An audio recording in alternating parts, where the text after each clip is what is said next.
Hey, what's up, guys? I'm Amber Cooper, and welcome back to my channel. Thank you so much for those who are liked and subscribed and getting the notifications.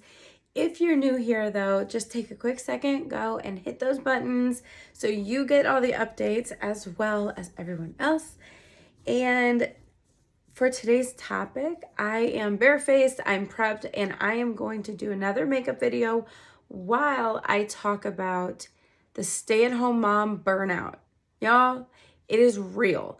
I feel like a lot of the moms that watch this are stay-at-home moms like myself, and it is just a force to be reckoned with sometimes. It's so real. Like, I realize not everybody has as many children as I do. Not everybody has. Some people have to leave and go to work. Some people, on top of just everything. And I've been there. I feel like I can relate with moms that I've used to be a single mom. I've been a working mom, and now I'm a stay-at-home mom and working from home. And it is all challenging. Every single bit of it. And I tell people, like, when my clients, when we're talking about mom stuff, and we talk about it, like they'll always say, like, well, I have one or two and I'm overwhelmed and I can't even imagine how you feel. And you know what? Here's the truth on that. Like, I don't care how many children you have. If you have them, it's hard. It doesn't matter how many, because I remember whenever it was just myself and my son, and oh my gosh, it was really, really hard because I had to figure out how to do everything. It's like every time you add one more, it's just hard all over again. And then you adjust and you get used to that normal. And in my case, I just didn't stop. Like, I kept going. And I love all my babies.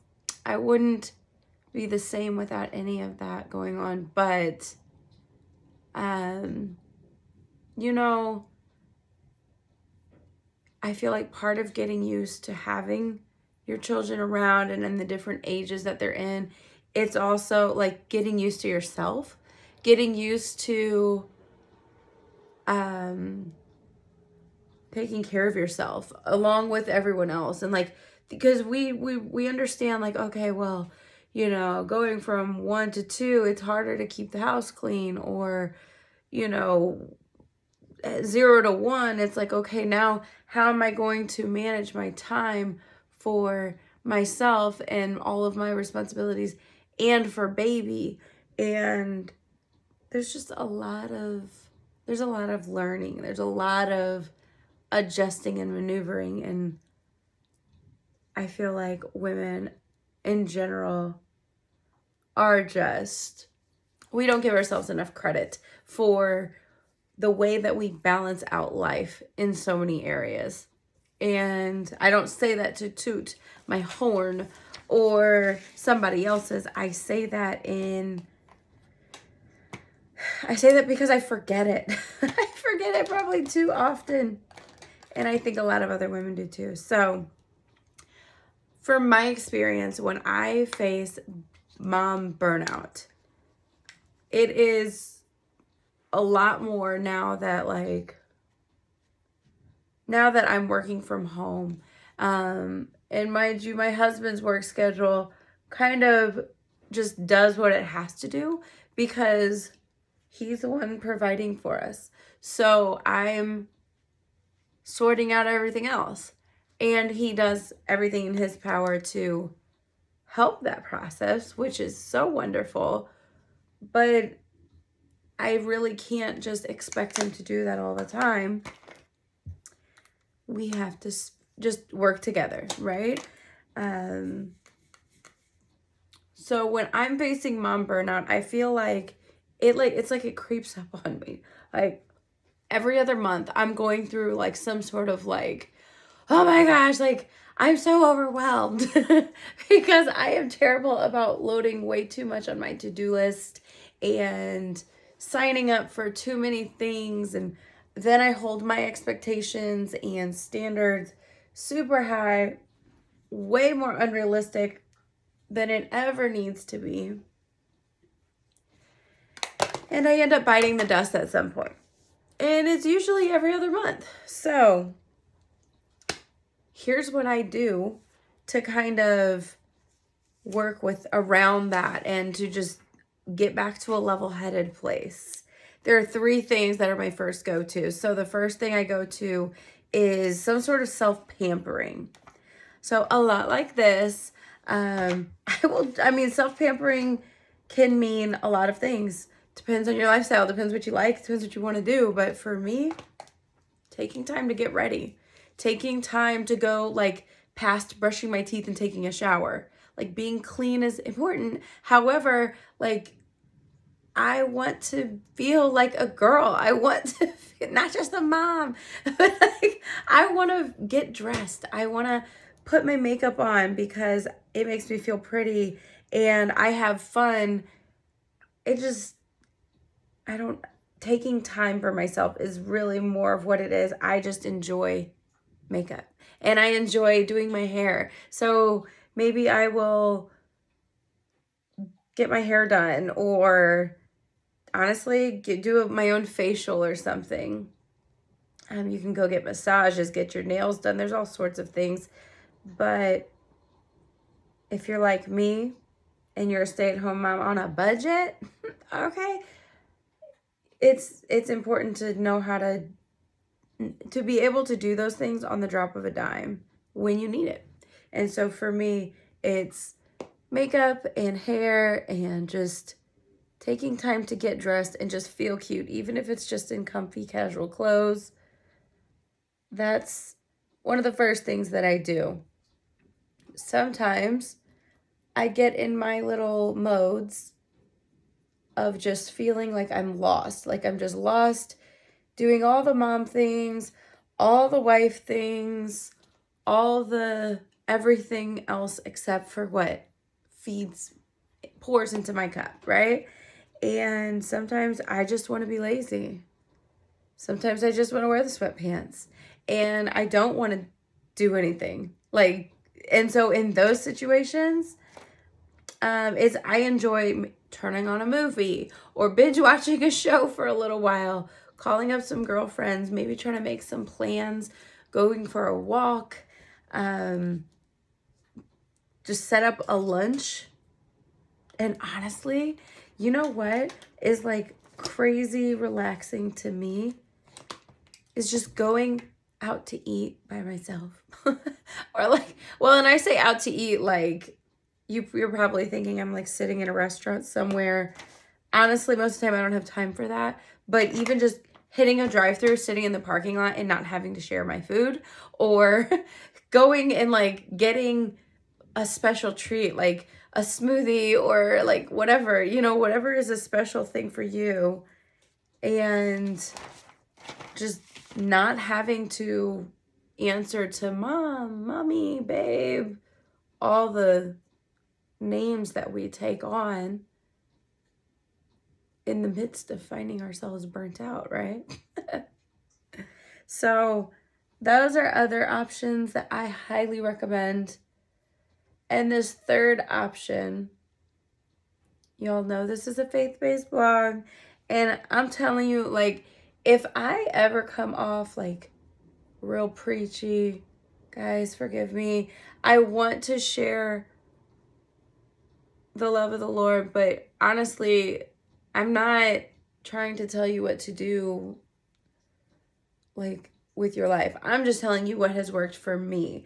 So, and I encourage it. I really do. I do encourage it, but there's a realness about being in faith and being a Christian and all of that doesn't require being like shoved down your throat.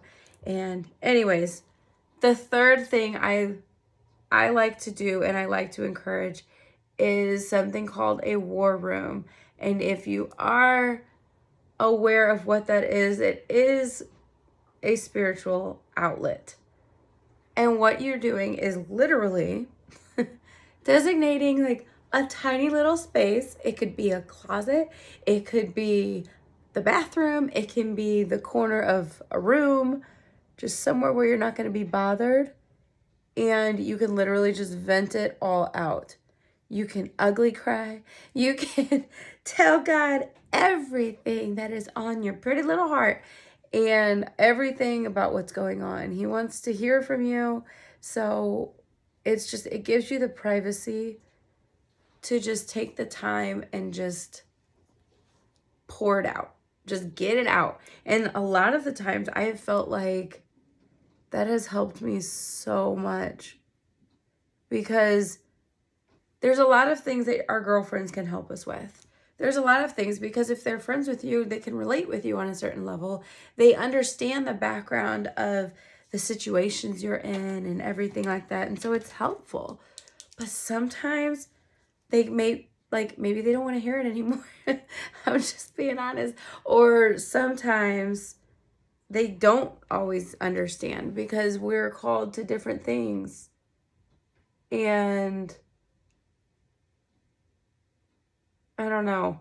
I think that there's a lot of power in prayer also, because even when you don't know how to articulate it perfectly, God knows your heart, and He knows what you need better than you.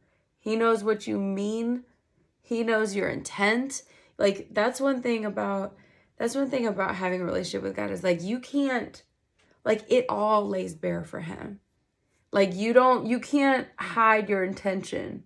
You can sugarcoat that to somebody else, but you can't do that with the Lord. But the Lord is so forgiving and faithful, and He just holds so many promises for us that you're safe to go to Him, and He'll never ever ever leave you. And for me, I cannot even tell you how many little mini depressions like that it has pulled me out of, just because I get so bogged down. And sometimes it's by my own hand. Like, it's as little as signing up for too much, and then I put so much pressure on myself to get it done. And I tend to struggle with perfectionism sometimes. If you couldn't tell by my winged eyeliner, I don't like things out of place. Oh my goodness. You gotta laugh at yourself sometimes, because I'm sitting here talking about it, but I'm like, gonna get this right. But no, for real. I have a friend who loves to write letters, and I think it's helpful, because just sometimes writing it out is just such a release. Like, you can write it out and burn it if it's something that's so personal. You want to make sure nobody picks it back up. You can write it out and just drop it off for somebody to read, because you just don't want to have the conversation. And it's physical, and it is letting it go. So that I encourage that, if that works for you. For me, I'm a talker. So if you couldn't tell. So like, when I am upset or overwhelmed or frustrated, rarely do I just want to sit there and cry or sit there and just veg out. Most of the time, I will talk myself blue in the face, and your face. Like, I will just talk until it feels better. And it usually does, because sometimes it's like you just keep talking until you dig it all out, and you reveal whatever needs to be revealed to yourself. And it's just, I don't know, for me it helps. So if you have no one to talk to, though, or if you feel like that, I highly suggest set up a little war room, set up your space where you can just vent. And a lot of times little war rooms, I mean, like some people just like, it's like just like a little nook, like it's a space where they can go and read. If you like specific verses in the Bible, sometimes it's really nice to just be able to write it down, put it up, and refer back to it. It's encouraging, and that's a great way to encourage yourself. If you have a vision, if you want to declare yourself in a different space or overcoming certain things that are in your life, you can write that vision that you have for yourself on paper. Put a picture of yourself or something up so you can visualize yourself accomplishing that task. And every time you're in your war room, pray over that. Pray over that. So if that means you really want a baby, put all your goodies up of what you envision for yourself. Ask God for it. Ask him to work his miracles. Ask him to do his things. And just keep praying over that. And God's promises say that if it's according to his will, he will bless us with it. And I mean, it could be anything, guys. It can be paying off debts. It can be healing someone who's ill. It can be having a baby. It can be restoring a marriage. It can be for someone's salvation. Like anything you can think of. If you can put it on paper and whatever's got you in that low place. Okay? Like this is about a mom burnout, but this is moms of all ages. So like your kids can be grown and maybe you see them waltzing into terrible situations and you want to help them, but they're not really in a position to get your help anymore. It can be anything. But in regards to mom burnout, guys, there's a lot of things that no matter how much our husbands love us and want to be a part of it and help us, they just don't always understand. And I say that with complete understanding. I don't mean that at all snarky. I know my husband I could not imagine my life without him and being a mom without him. But there are things that he just doesn't always get. And that's okay because God gets it. So I hope you all have found good insight from those suggestions. I'm going to put on my lips and we're done here. I like to be real trendy with my lips. I overdraw just a smidge. And I'm probably going to look back at these videos one day and be like, oh my God, why did anybody ever let me do that? And I did it publicly. But YOLO, right?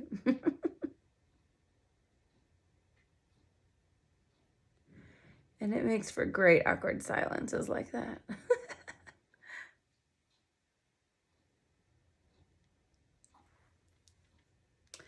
But there we have it. We done here. Guys, thank you so much for watching. If you're still here, I think this is the fastest I've ever done a makeup video. And I have been really trying to be intentional about that because I don't want to keep everybody for too long. I want you to be engaged and I want you to be able to take what you can. And if you have ideas to beat the mom burnout, y'all, please share them with me. Please share them with me. You know, the natural 7 doctors, I can't even list them all out, but like sunshine, laughter, all the things, fresh air, healthy eating, fitness, like there's a bunch, I don't know, probably a few more. I didn't even count that. But anyways, share them with me because your girl needs some help too sometimes. And yes, I appreciate you guys. Go like and share, subscribe, and just thank you. Thank you for being a part of this journey with me again. I will say it in the beginning and the end because I mean it. I mean it. So thanks, guys. I'll catch you on the next video. Bye.